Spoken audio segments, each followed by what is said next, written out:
back with another conversation for you. But this time it's not about CAT or MBA exactly, but something that you get into after your MBA, that is the corporate life. We generally get a lot of information about how to prepare for the B school life, but there are only a few insights available, so to say, about how to prepare for life after pursuing an MBA. So, to know more about this topic, today we have panelists from different backgrounds who have graduated from the top B schools of the country and are currently doing some awesome work in the most coveted companies. Well, this session is even more special as it is part of the Women's Month campaign that we are running at Inside IIM called Celebrating Her. So, welcome aboard, Isha, Harshita, and Ashi. Thank you so much for making out the time out of your busy schedules. I know you are wrapped up with work. So, thank you so much for joining me today. Well, let me ask you all to please introduce yourselves so that our audience could know who they are going to be talking to today. Let's start with you, Harshita. Hello, everyone. Thanks a lot, Shadul, for the introduction.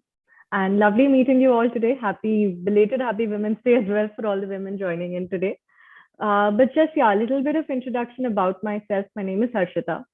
And I graduated out of IIM Ahmedabad, joined TCS straight after. Been around 8-9 months into the working culture. It's been really fun till now. Fun would be a slight way to put it, but it's been a great learning curve for that matter. But before IIMA, I graduated out of SRTC, completed my graduation in economics, and I hail from Kota. So any notions of Kota factory also very relatable. Please bring up those conversations as well. But lovely to be here and great meeting you all. Happy to. Yeah. Over to you, Ashi. Hi, everyone. First of all, pleased to be a part of this absolutely fun panel. And my name is Ashi. I'm currently working in this dynamic e-commerce space with Flipkart, where I'm looking at areas of marketing and merchandising for the large appliances category. I completed my MBA in marketing from MICA, and I have interned with Aditya Birla Fashion for my summers. And in my free time, I usually like mentoring students and reading up on marketing. So please bring up those questions. Thanks once again for the invite and looking forward to an enriching session. Awesome. Thank you. Over to you, Isha. Thanks. Thank you, Charlie, for having me here. I am a graduate from IIM Calcutta, graduated last year. Before that, I have some work experience in banking, some in investment banking. Did my chartered accountant, did my articleship from PwC for 3 years. So a lot of work there. I'm now working with the Boston Consulting Group. I got a PPU in my summers. And I've been here for about, I'll complete a year soon. So it's been a ride full of ups and downs. Very happy to be here and can't wait to go. Thank you so much. Okay, so without any further ado, let's dive into the questions. What do you think exactly your 2 years of MBA has contributed to your professional life and the job roles that you are into currently? Let's start with you, Harshita. Yeah, so it's a bit of a nuanced question that you've put up, How have the 2 years of MBA contributed to what the role that I'm into? So let me just give a little bit of background of the role that I'm into.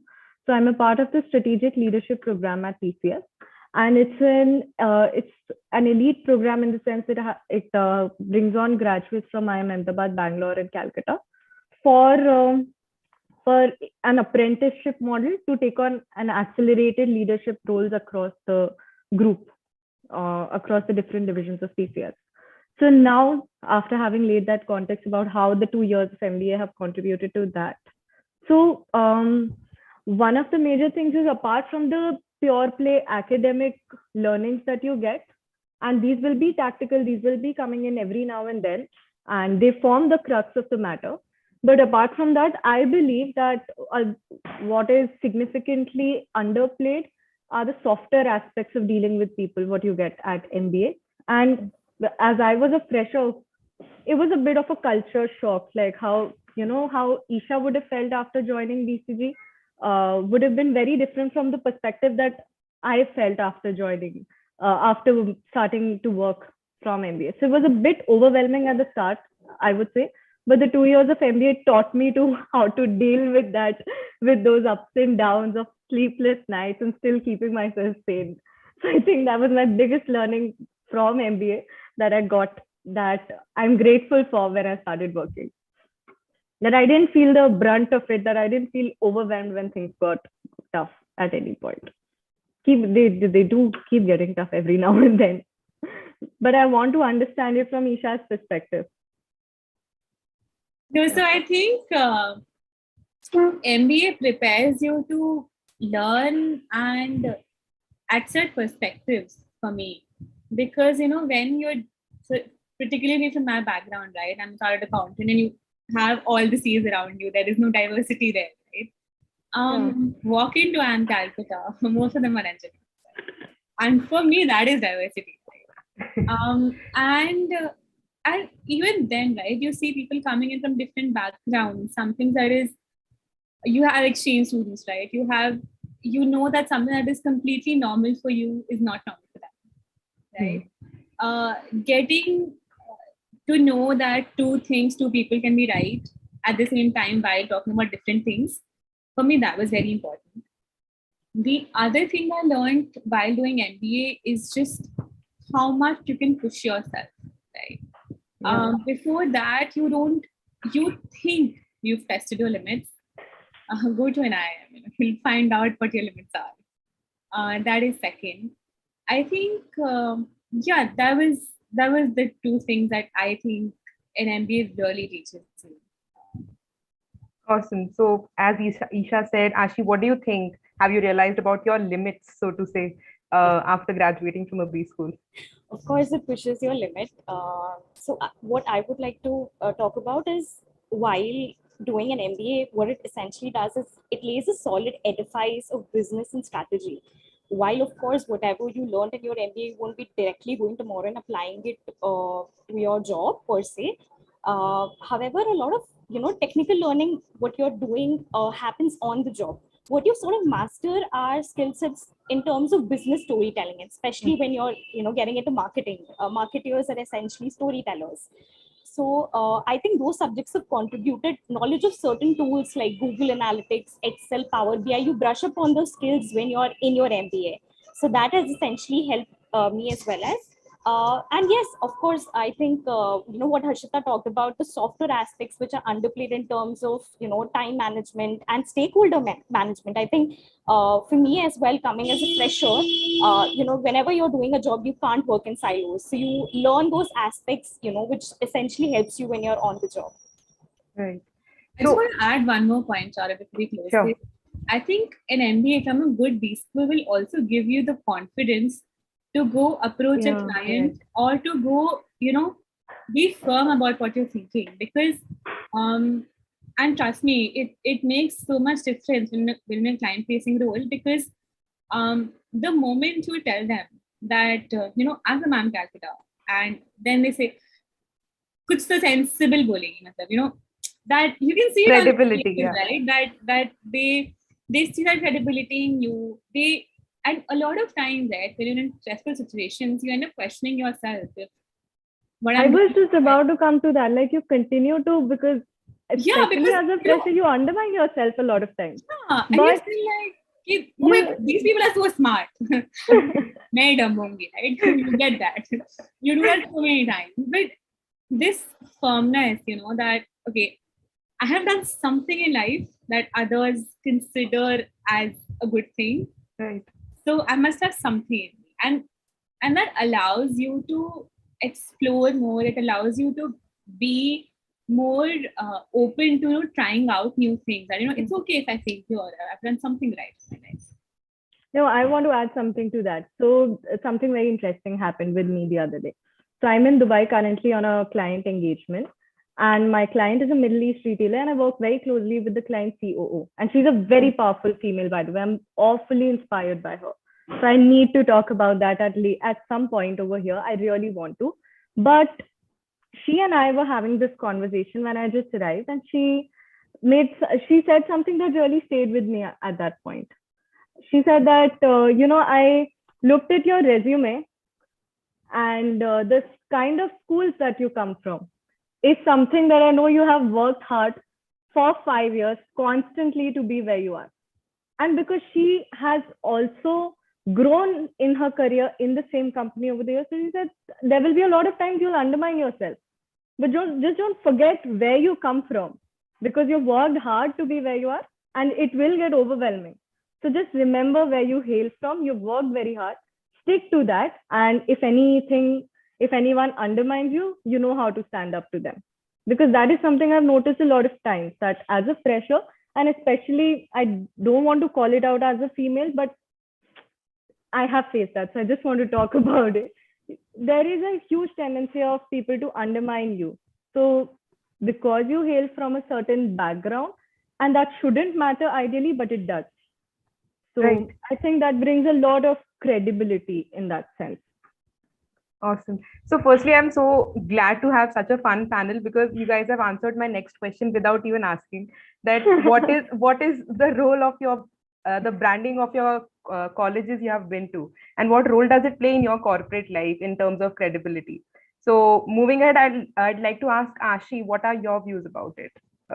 I think I would like to sum up what they've said in two sentences, that confidence is more important than competence sometimes in jobs, and work ethic is more important than work experience. Sometimes we tend to, think that, oh, this is the work, a person comes with a lot of work experience, etc. So I think these two things have stayed with me, and this was told by my first manager.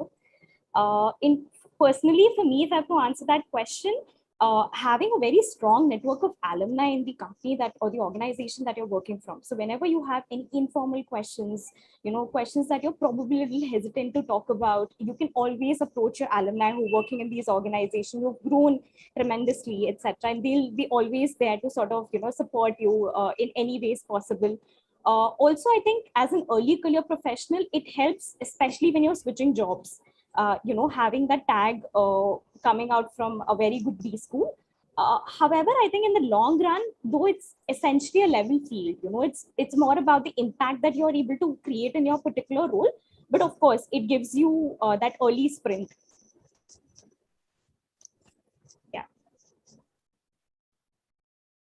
There's a podcast by Ashneer Grover where he said something. He's also from IIM A, and I'll share the link in the chat. Yeah. But I'm going to share the link. I don't want to quote him directly because it might sound a bit abrasive. So, but he said that कुछ लोग degree का खाते हैं, कुछ लोग बाद में काम का खाते हैं. Degree does matter, but at the end, like Ashi said, it's the work that you do that stays with you. But as you said, I believe that degree and the schools help you in reaching there, right? Yeah, absolutely. To the role, the company, or whatever. But then you have to live up to that as well. Yeah. If it's setting some expectation, then you have to work to deliver that, to live up to it. Like you embody the institution that you're talking about. Right. And if that institution hails with a certain, it comes with a halo effect, you have to live up to that. Sorry, it comes with its own responsibilities, I think. Sorry, please go ahead, Isha. Sorry, I thought you were done. What happens is, you do a stupid mistake, you do a very silly mistake, and people will not shy away from saying, itna pad lik ke bhi ye nahi aata. Right. You realize with humans, right? We are so privy to doing mistakes, and it is so easy to hear that itna to sabko aata hai, right? And you're just like, dekha nahi bas, hai kya dekhne, and things like that. One bullet in a mail can screw with you badly. Put a full stop at the end of a bullet, and they will judge you. PPT में इतना भी नहीं सीखा था क्या? But don't you all think that it's obvious that you're going to do well and perform well at your job, considering you have come from these backgrounds? So obviously, as you said, it shows that इसने इतना अच्छा किया है past में.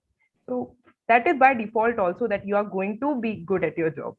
When you're surrounded by a team of overachievers, it's very difficult to manage those expectations. Whenever you're in the middle of overachievers, right, you need to realize everyone's insecure of where they are. Like, because the expectations from people around them, from themselves, are so high that everyone's so insecure that, oh my, like, imagine, right? You've been at the top of the game all your life. With each passing moment, you become top of the game with people who have cut equal amount of levels, right? And so then you're all the same, right? Then it's all benchmark, it's all normalized. like outside your sphere, you feel like, okay, I've done something, I should feel confident. But then internally, there's a huge tussle. Like at times, I do go through these stages of, okay, what am I doing? Yeah, and that happens so often. I think go to a consulting firm and it's so normal because any case that starts, right, for the first 2-3 weeks will be like, where am I? I don't know shit, right? You will be like, so my last case was with an oil and gas player, right? And I know nothing of oil and gas, right? But I was able to add value. So initially, you feel right, you feel overwhelmed, right? Eventually, it comes up to it. Awesome. So moving ahead, as you have told me about the things you have experienced in your corporate life, so what were the basic myths that you had in your mind or you must have heard around you that people generally think that, okay, this is what happens in the corporate world, which is actually not the case? Let's start with you, Ashi. Okay, I'd like to go first here. So I had this image in my mind. If you've seen Friends, it says that welcome to the real world. It sucks. You're gonna love it. That's the image I had in my mind. I thought. In fact, I heard this from my seniors, etc., who had come with certain years of corporate experience, that everyone in the corporate is going to be like extremely competitive. You feel like you've gone to a great B school. You feel like you've bagged an amazing company, and you feel like you've made it in life. This is where the competition starts. I thought it'd be extremely difficult to also connect with people on a personal level, more so in a remote setting. But I, frankly, from a personal experience, that was not true. I was able to form connections, meaningful connections, with people and speak to them about, things outside of work as well. Because you're going to be working with the same people day in, day out for like more than 8 to 10 hours of day in a Right. day. So I feel that saying that you can't have connections at work is kind of wrong. Second, I heard that, brands or like big companies have a lot of bureaucracy. If you really want to learn something, you should be in a startup. It was a myth that I had heard of, but that's again not true. At least for the company that I've been a part of, I can say it has a very open door policy. You can own your project. It's essentially about what you make out of your role. So it's not so much about a project that is assigned to you or other things like that. So yeah, I think learning happens on the job. Another thing I heard is that, it'll be extremely difficult for you, because I also like to have a side hustle or just pursue my hobbies, because you're working approximately 12 to 14 hours a day. It'll be difficult or impossible for you to have a personal life of your own or pursue your hobbies, etc. I think, yes, it was difficult and a little overwhelming for me in the start. I even had a few burnouts, but I think it's essentially about learning how to sort of manage your time and sometimes also drawing boundaries. So yes, that is very much possible. Lastly, a myth that I thought myself was that, marketing is a very glamorous field. Tomorrow I'll be out there and I'll be branding, or I'll be like, doing something that's going to change the world. It does not happen. You've come from a B school, etc. A lot of things that you might be doing is essentially project management, right? It's about making different cogs of the wheel work together. So I think these were the myths that I had in my mind. And when 1 year of corporate, this is how my shaping and thinking has evolved. That's great. Thank you so much. Isha, what were the myths that you had in your mind? Yeah, honestly, I didn't have a lot of myths because I have right. I will leave Harshita and Ashi to answer. Yeah, So the only difference the thing that I didn't sort of anticipate, right, was the kind of pressure that comes with the brand, the kind of expectations that are built up. It was too overwhelming. You step in, and you're like, so just, I'll give an example, right? I was working in the oil and gas industry, right? People are asking me what's my view on crude. Like, I don't have a view, because I'm busy working all day. I don't have time to form a view because I'm focusing on a particular part. But that's expected. And then you learn to sort of get to it. And there are so many things that you need to take care of that were not expected from you before. That now, because you're an MBA, that because you come from a particular background, you should know a lot of things. You should be more curious. You should be more attentive to detail. Right? These things start building up. That's awesome. So over to you, Harshita. I have an interesting take on that because I just graduated. It's been 8-9 months working remotely and then came on site at the client location. So I think I graduated twice, once out of the MBA and once when I moved from the remote ways of working to the on-site. Because when you're working remotely, it's just your system and the limited number of people you're talking to. That's what I was talking about, the cognitive dissonance and overwhelming that happens when it's completely different how it is on site and vis-a-vis the remote ways of working. So, I mean, I want to leave it at that. Because you form a lot of informal networks. You get a perspective about your role, about the limited work that you're supposed to do. But like Isha was also mentioning, you get an overall perspective as well when you're surrounded by people, because you learn by way of conversations. That's the unifying thread. So for example, I am working with a Middle East retailer, right? So one of the key people who I'm talking to are in the buying and merchandising space. So now that I met Ashi over here, and I know that she's in the buying and merchandising and marketing space. So that's in that way, when I connect with her after this webinar, I learn through that. So maybe like Isha also mentioned right now, maintaining that level of curiosity is something that sustains you. I think I off-tracked over there a bit, but yeah, I wanted to talk about the cognitive dissonance that happens. You know, you graduate twice, at least for the batches that are coming now. They'll graduate twice, once out of the MBA and once when they start going to the offices. That's a bonus, no? Then it's a bonus, yeah, absolutely. So, like, just you are so undermining the struggle. No, not at all. Not at all.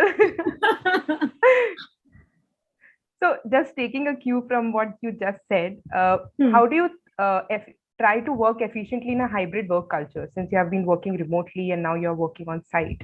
How do you manage communication amongst the teams and be efficient at it at the same time in an online setup? Any of you can take it up.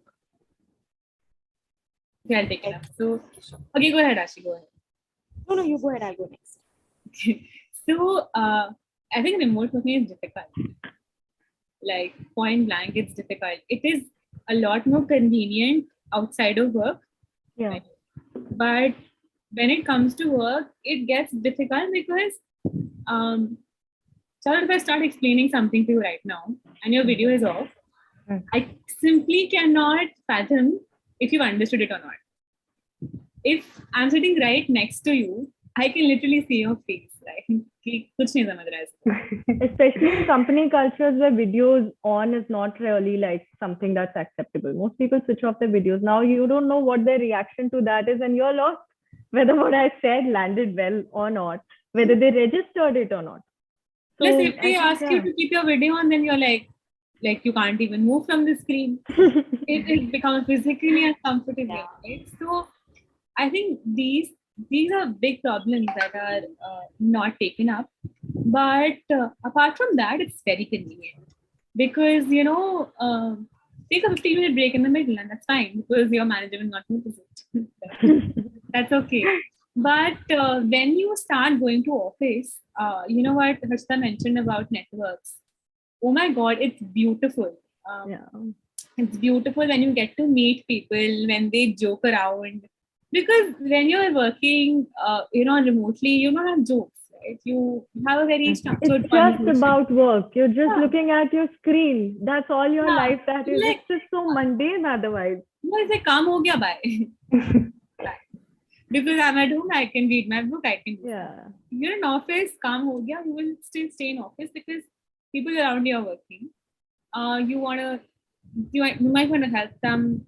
All those things come into play, and I think hybrid is of course here to stay. It's a very nice place to be if you're able to go to office few days a week, right? I think that's the best balance to have because that way you can maintain a connect with your colleagues as well as have an easier lifestyle. That's what I think. Ashi, you want to go? Yeah. So personally for me, the challenge that I face in the remote setting is that when I'm given a project and I have to take end-to-end ownership of a project, I would sometimes get overwhelmed and be like, you can't ask all the questions at once when you're given a project.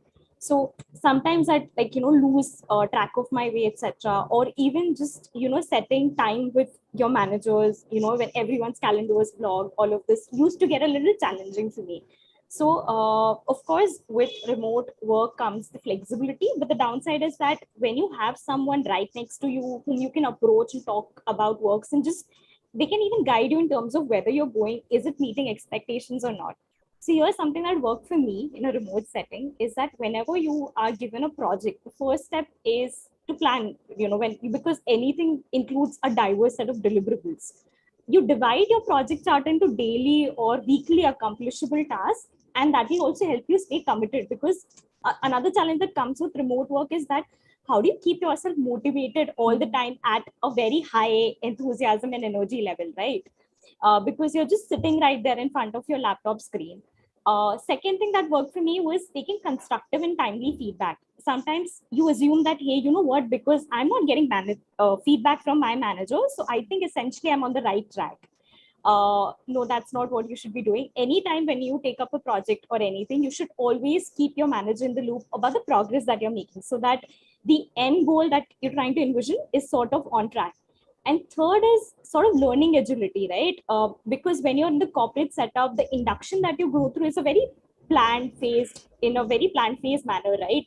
Where you go through different trainings, etc. In a remote setting, that is somehow difficult, especially when you have to connect with different stakeholders, be it internal, external. So I think at that point in time, just making yourself approachable to people or approaching different people, or just having that learning agility in terms of, let's say, the new project that I'm going to start requires of me to have knowledge of Power BI, and that's what maybe not something I've worked on before. So taking up short-term courses and working on that sort of helps. So these are the three things that work for me. Would like to hear what Harshita has to add to this one. Yeah, actually, what she said about tracker, when I started out, it was not a very structured way in which I was engaging with my manager. So I set up this thing that, and to keep myself motivated on a daily basis, since I was working behind my screen. So I got this notepad, and I would enlist down the activities that I had to do for that day. It sounded something that I had been doing that all my life, making lists. But it was something that simplified my life so much. I would just cross off the items on a daily basis, on a weekly basis. So that is one thing. Like, it also gives a dopamine rush. Once you pick off something, there's a big dopamine rush. Yeah. But yeah, other than that, people undermine the significance of taking notes. And no matter what level you're at, whether you're just starting out, whether you're a leader, anything, you must take notes and share them. Not as a meeting notes sharing kind of activity, but at least for your understanding as well. What were the key deliverables expected and what are the next action items? Plan that out, set the expectations accordingly, because there is no confusion on that end at a later point then. With that, like when you, first of all, most importantly, please take notes for everything. I'm taking notes while Ashi and Isha are talking as well. So you can understand how ingrained it is in my brain now. So that is one thing.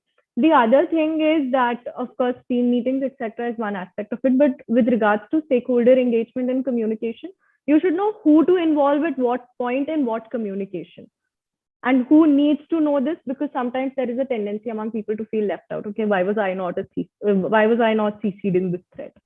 So that sounds so tactical, something so minute, but it does play a huge role. At some point, it comes and bites you back in the ass. So, okay, I just missed that. So please take notes. Please know whom to involve at what point and what to communicate to whom, because sometimes the tendency of over communicating is also something that can come back to bite you. So yeah, communicate. Even the mode of communication matters. Mode of communication matters. Yeah. If I'm sending someone something on Teams, I'll get a faster response vis-a-vis putting it on a mail and then just waiting it out forever and ever. So yeah, even the way you approach someone, the way you approach them, the mode with which you approach them, and the message you're delivering to them, these are things that everyone should be mindful of. I think I just want to add, I see my partner taking notes. Yeah. Someone who's worked for 20 years, when we talk to him, he still makes notes. So that's very, very important. And that is not just something like from a communication perspective. from an understanding perspective, from the perspective that you want to give not just to the client, but to yourself as well. It's very important in connecting those dots to take notes. And also, especially as an early career professional, sometimes taking notes might appear to as taking minutes of the meetings and sending it out to everyone. People sort of undermine this activity, saying that, this is not something that I would want to do. But I think even that sort of shows that you were committed in the meeting, you were committed to work, you were listening actively. And let's say you missed out on something, there's always a scope for someone to correct you. So I think, even when you attend meetings and you take this MOM and send it out to everyone, that also just is a small win. But no, I'd like to differ with you over there. This happened with me this week itself, that I was asked to send out meeting notes.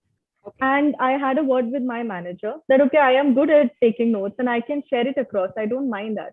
But my manager told me that share it across with the EA, executive assistant, who was a part of those meetings. It's her responsibility to send out the meeting notes, not yours.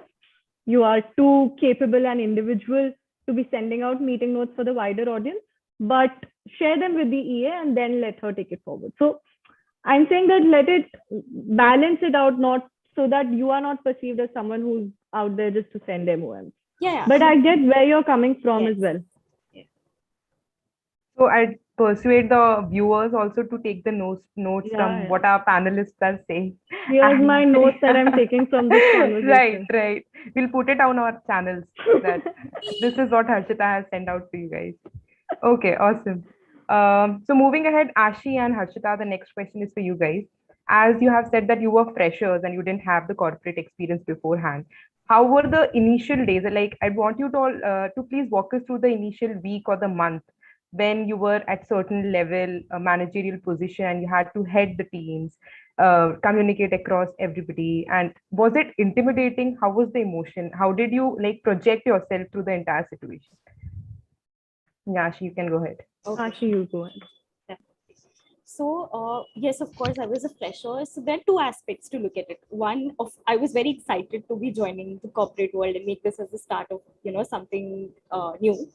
Of course, it was also overwhelming because you just started out and you're expected to get a complete understanding of the business, the different brands, stakeholders, internal as well as external. What are the KPIs for your job, internal tools that you sort of have to navigate on a day-to-day basis? What are the different projects that are going on? How can you contribute to those projects? So, of course, there's a huge, things that you have to finally understand to get up to speed. But the good part is that most companies have the system of buddies when you start out that you can always approach. So that helps. And the initial few months when you join any corporate, it's more about induction, getting eased into the system before you start delivering value. So when you are in that setting where you've just started out and you are in your training phase or you're probably shadowing people, etc., being curious really helps. Ask always the why behind the what. Half-baked knowledge never helps anyone. So always try and understand why a particular, thing has started, what is the kind of impact that you envision, etc. Have a complete understanding of the project. That sort of really helps. Also, yes, because I was from the very start, I had a team of 3 to 4 members whom I directly managed. So while I would look up to my manager for my learning, growth, and career progression, there are these 3 to 4 people who directly look up to me for their learning, growth, and career progression. So of course, it was very overwhelming at first. As to how can I communicate well with them? How do I break down tasks for them, right? Where I'm also at a stage where I'm learning. And sometimes even more so, it gets a little tricky when you are younger and the people whom you're directly managing are slightly elder, right? How do you sort of then, when you have to give some feedback, how do you give that feedback while being stern at the same time? So yeah, I think those were the challenges that I initially encountered. What really helped me was definitely just reaching out to people. I started by reaching out to different alums who were working from the same organization to get a better understanding of how the processes work for a particular organization. Something that might be true here may not be true for me. So that sort of really helped for me. Of course, having any kind of prior experience in terms of whether it was your internship or any life project also helps, because that eases you into the corporate system, right? Also just getting an understanding of the tools, etc. So yeah, I think when you start out and even up until 6 months or 7 months, never ever feel shy that what I would be judged if I ask this question. Always have the curiosity. I think that will drive things forward for you. Yes, over to you, Harshita. I was just registering what you said, and I really related a lot with what all you mentioned over there. So yeah, as she said, you don't start leading from day one. Like you grow into that. But the initial phase is a little overwhelming because you yourself as an individual have to convince yourself, okay, now I have transitioned, I'm here, I have to do so and so. So you have a lot of internal working to do before you do any external communication or any external work for that matter. So buddies and mentors are a huge, huge help. And I feel as freshers, when we start out, we think that we are of the opinion that if we talk about how we are the struggle, not just the struggle, but any conflict that we are going through internally, we feel very hesitant in terms of talking about it. So what I've realized over the course of these past few months, that it's okay to talk about something that's troubling you to the right set of people. Because what I've understood is if you open up too much to everyone, that just dilutes your position in a lot of senses. So you have to set boundaries at some point, but definitely have some people with whom you can be completely transparent about, about any resistance, any conflict that you're going through, because that really helps since you are also starting out. So you need a lot of guidance. So I think understanding and recognizing the need to be guided is one of the first few things that you should have regular cadence with your manager if you're comfortable with, but I'm sure most of us won't be that comfortable, won't share that level of comfort with our direct manager, but definitely have some level of comfort with the mentors or buddies for that matter. And I think that what we were talking about before in terms of the informal connect is something that really feeds into that. We undermine the importance of it because we've been used to remote ways of working. So as a fresher as well, not just as a fresher, this is something that is widely applicable to everyone. That, of course, as a fresher, it's a huge gap or huge brunt that you face just when you start out. But over the course of time, I think everyone goes through that. That informal connect bridges the gap a lot easier for in terms of anything that you're going through vis-a-vis resolving it through formal communication channels. So knowing the nuances over there was a bit difficult for me at the start, but I think I have gotten it, or I'll get it over the time. But yeah, those were the few things that I realized in the initial few months. But in terms of onboarding that you mentioned, I think it matters a lot in terms of how the company is investing in you as an individual, in terms of the trainings, etc., that are conducted. And I, especially at TCS, I realize I've gone through several trainings now, and I feel, okay, if the company is looking after me so much, I think I'll be catered to in that manner. So the initial phase, it's not something that you're going to start working and excelling from day one. You also have to give yourself the time, and this happens sequentially. It's not something that just happens at one go. So I think you just have to have that patience and sail through it peacefully. Ashi, if you want to add anything to that, please feel free to. I sync up with what you've said.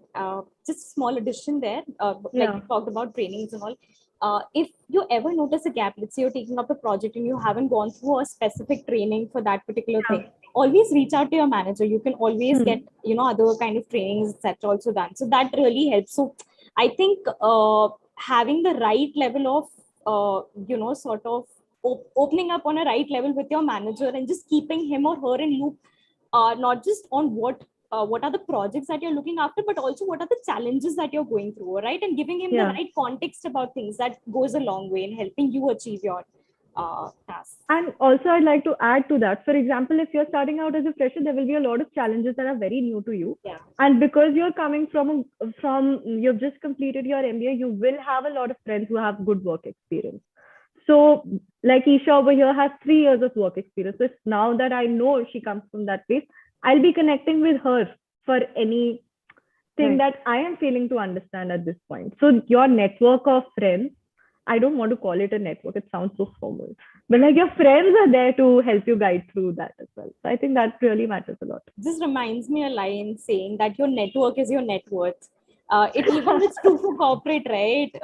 In any sense, for that matter, when people go to B school, they also tend to undermine networking sometimes. But I think that's very important, both when you're in B school and when you venture out of the corporate. Yeah, it's very theoretical when you're reading about it in the textbook and you're actually over there. When you're answering this why MBA question, you say that, you know what, I want to go there and network. You just feel like, oh, this yeah, but this is true, actually, trust me. And more so at that time, you have to give yourself time, but also ensure that you are doing what the pre-work that's needed. For example, she was mentioning about, having the plan and tracker in place about what she's going to do, if there's anything that's needed prior to that. So you should be very proactive in terms of, okay, let me just read something on that, or let me just watch some videos on that. So you have to have that proactiveness and towards what you're working, even before you start doing anything. So yeah. That's great. Thank you so much for all the inputs. And since you have been sharing all your experiences, I would want to know, what are the soft or hard skills you think people should consciously work on while they are in the B school, or even before that, to actually be good at their job and what they're doing exactly? Let's start with you, Isha. I'm sorry, Charles, can you repeat your question? Sure.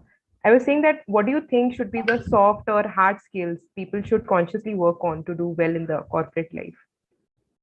I think while you're doing MBA, you should really focus on chilling, because life khatam ho jati hai uske baad. Okay, start with that. That is so dark. Soft skills, you need to be able to quickly connect to people. In the corporate world, you will mean business most of the times that you're having a conversation. Right? If you go to a client, you need data, you need to understand something. Very difficult. I mean, the other person has very low incentive to help you, right? You need to be, in terms of hard skills, I think Excel. It's very important. And, I think Harshita and Ashi might agree that for fresher, it's incredibly difficult to quickly adapt to it, because for me, it's very intuitive, right? Because during my articleship, that's what I've done, right? Excel.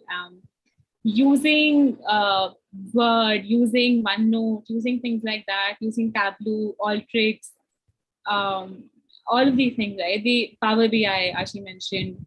These are skills that you should know. Right? You should also know things like what analysis that you can do, some basic statistics, right? Things like correlation, VIF, standard deviation, things like that. It will help you draw conclusions very quickly when you see data, right? You should know what type of charts you can make. Right. I think hard skills sums it up.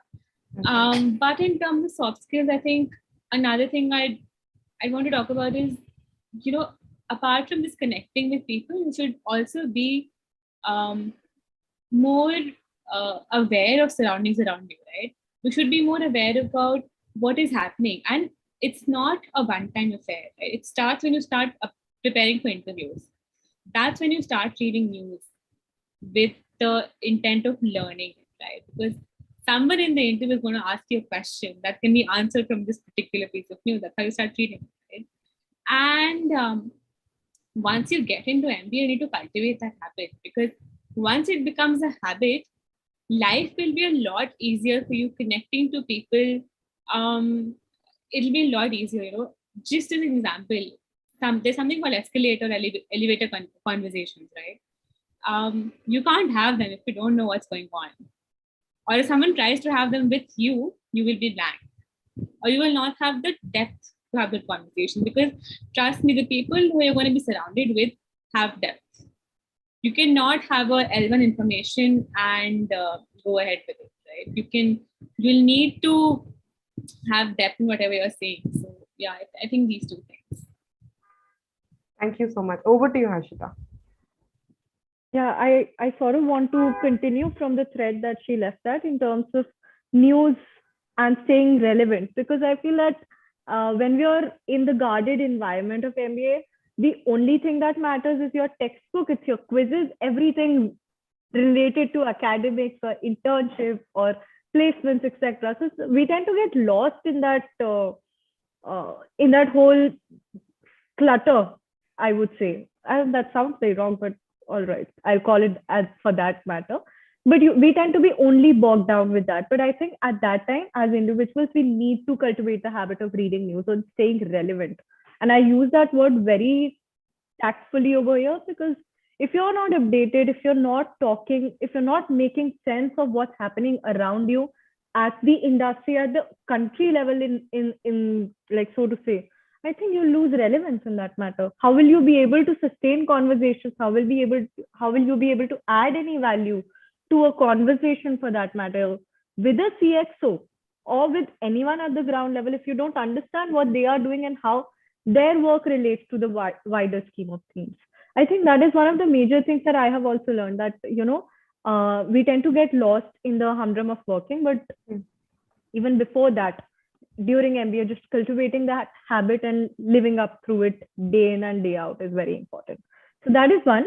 But apart from the hard skills that Isha already mentioned, I think that during the MBA, we also require a lot of PPTs, and that continues. I think that's a very outdated mode of communicating what you have to talk about, but I think everyone's just using PPT, so you need to be able to do that.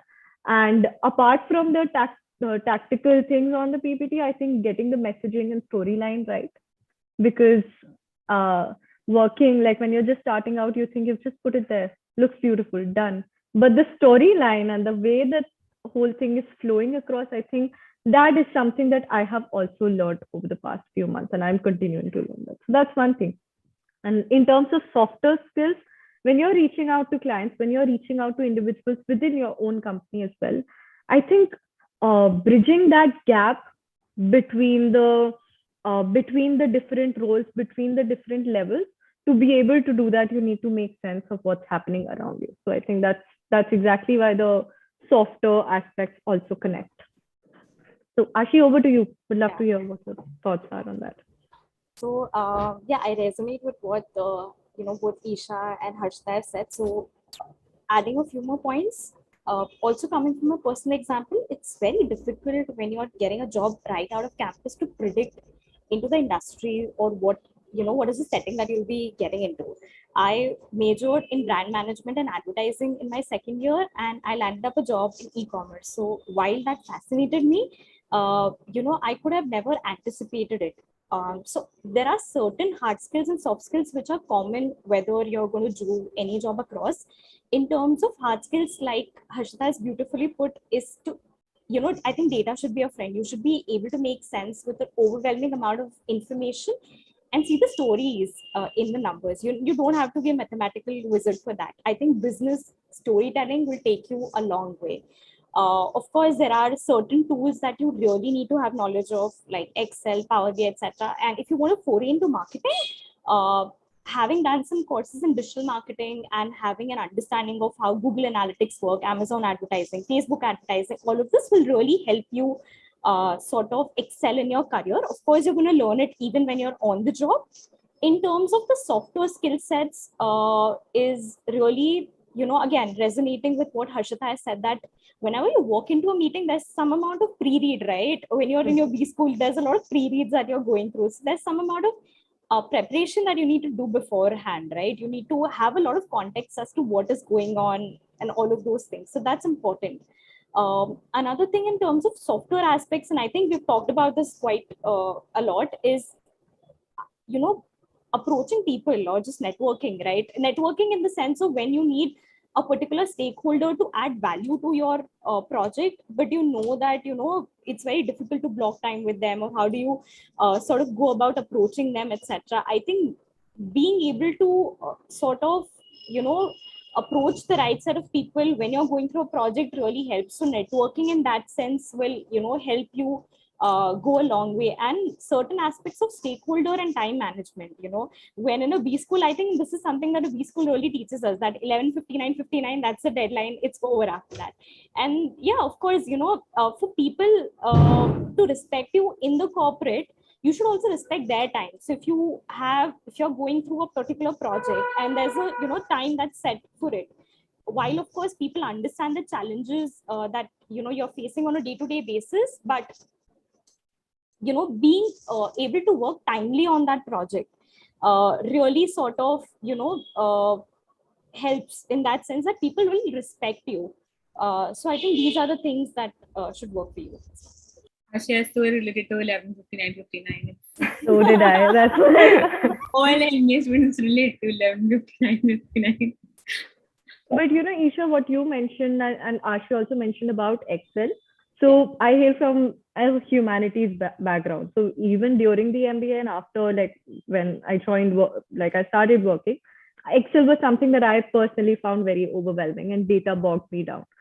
But I think over the time, I'm trying to develop that level of comfort with it, but it still comes with a little bit of difficulty. So I think that's one thing that everyone needs to work on, as freshers especially, because we are not very used to working on Excel. Okay, awesome. Thank you so much for all the insights. Moving ahead, I would want to address the elephant in the room. And since you have been talking about all the responsibilities in your corporate life, I would want to know, how do you strike the work-life balance? Uh, let's start with you, Isha. You don't. No, but I would want to know your view on it. Something, how do you carry out things, your personal stuff and your life, everything? Yeah, it's very difficult. You need to prioritize, and you need to be very disciplined. I do Monday, Fridays. If I don't sleep on time on a Sunday, my Monday will be a bloody Monday. If my family needs time, right? My friends need time. I need time for myself. My work life is fairly demanding, so I mean, weekdays are very difficult to handle, right? On weekdays, though, you just work. If you're able to get any time for anything else, that's great. But I think what is very important is to have like 10-20 minute habits that you can take up even on a weekday. So I've started Duolingo, right? And it takes 10 minutes. I'm on a 58-day streak, very proud of myself.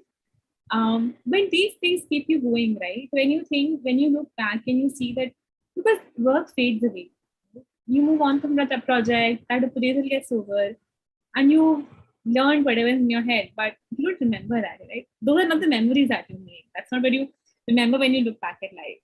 And that's what you want to do, right? You want to have good moments that you want to look forward to. So I think doing very small bits of, utilizing whatever time you're traveling, utilizing the break to, let's say, just pick up the newspaper, call your mom, and things like that. I think that really helps. Between on the weekends, I would say that prioritizing, having a set time for a trip, also planning ahead, right?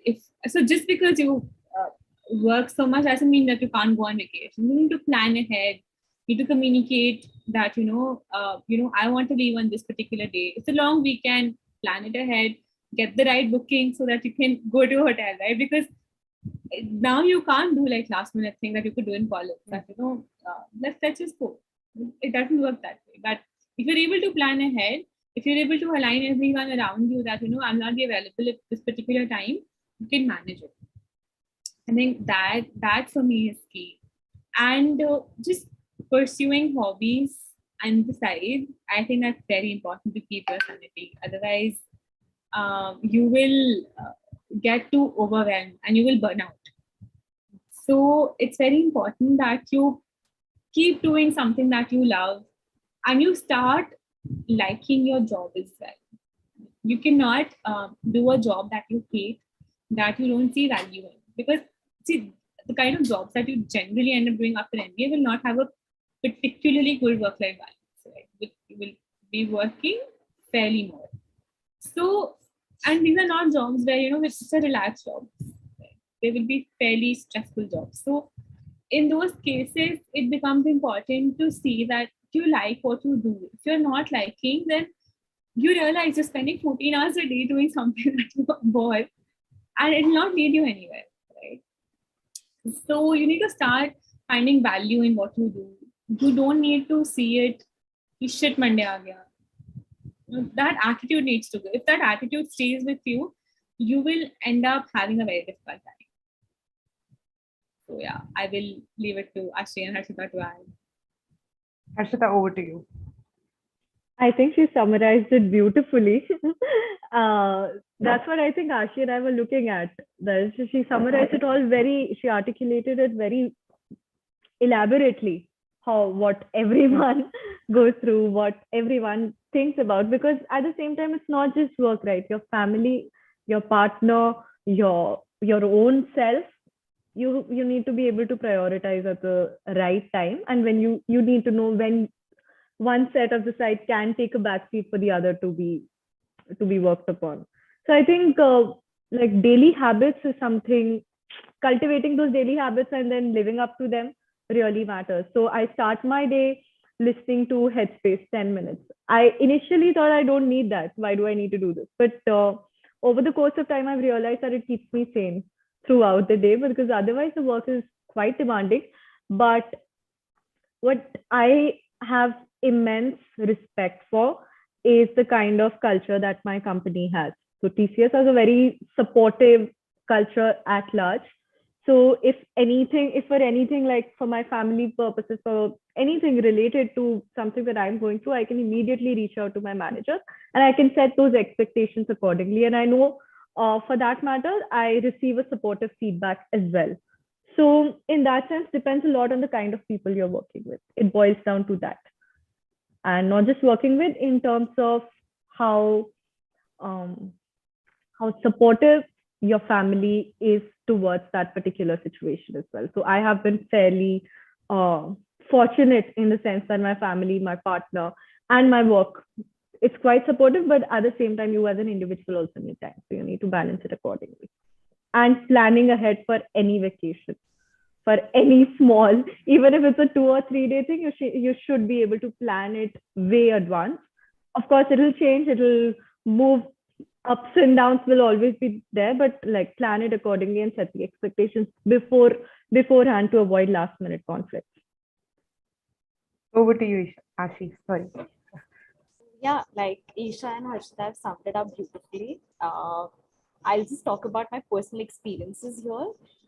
During a one-on-one with my manager, I started listing, the projects that I'm working on, providing status update on each of those. And my manager just stopped me in the middle. She's like, you know what, I'm not worried about that.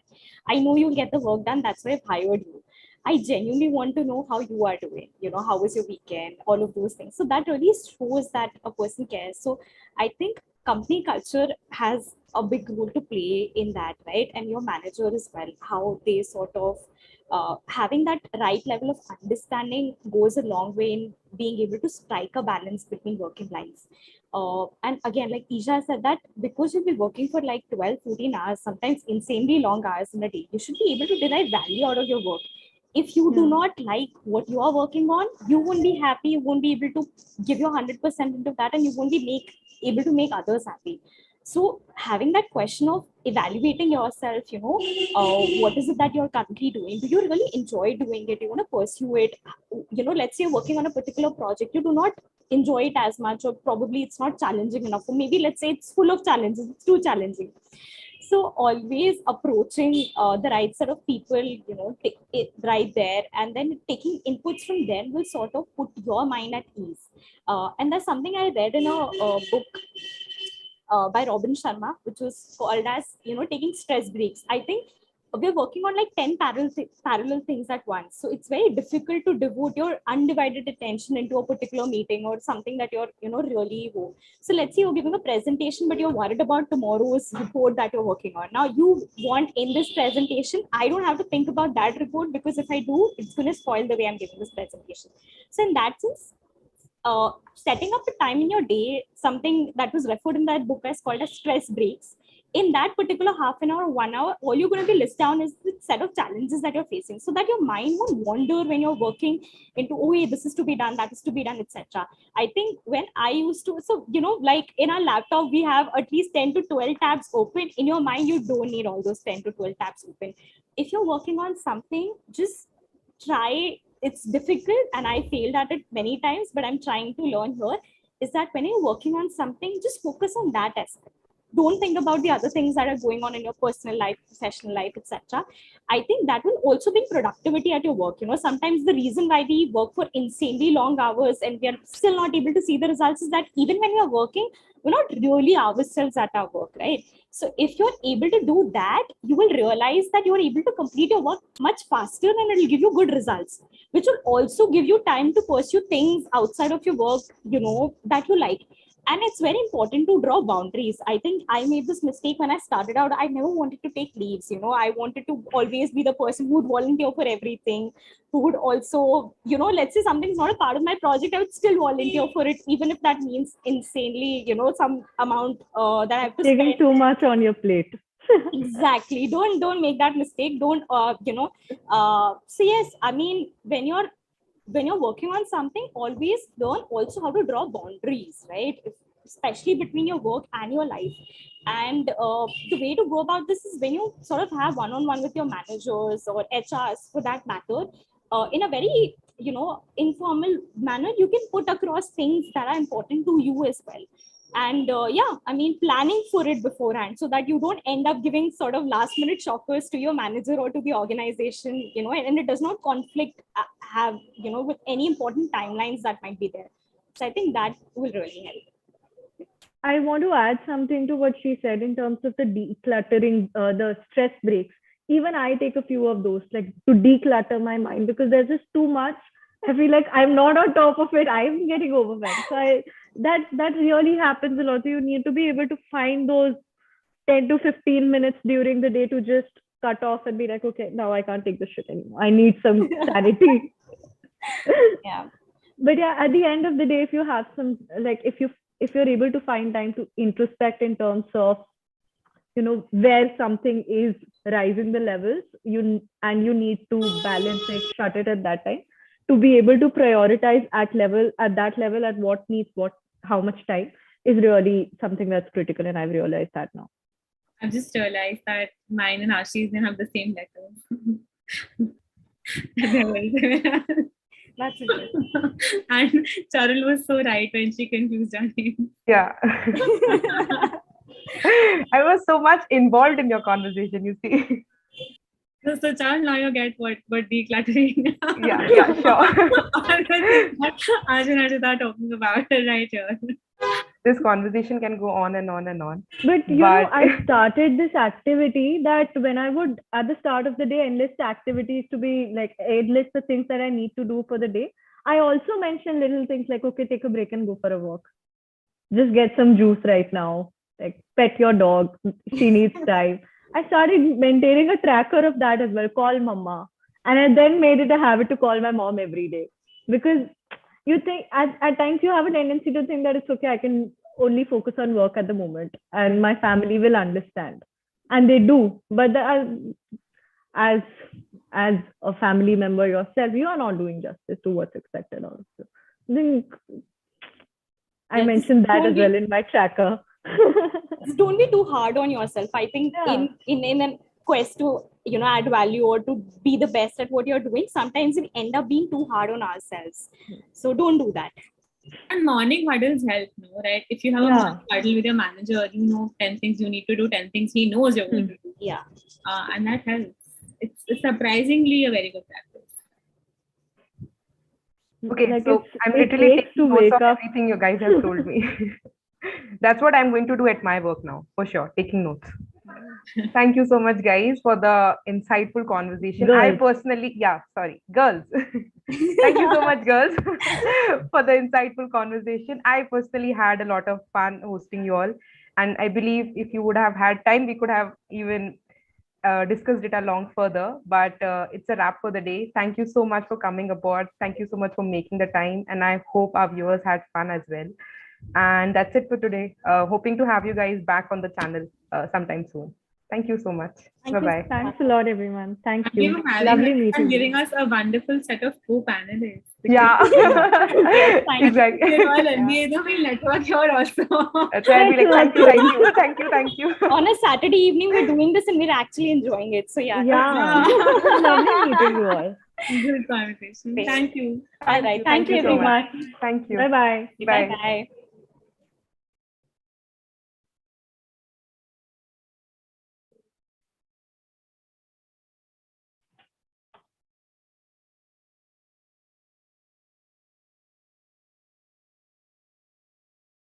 Ready?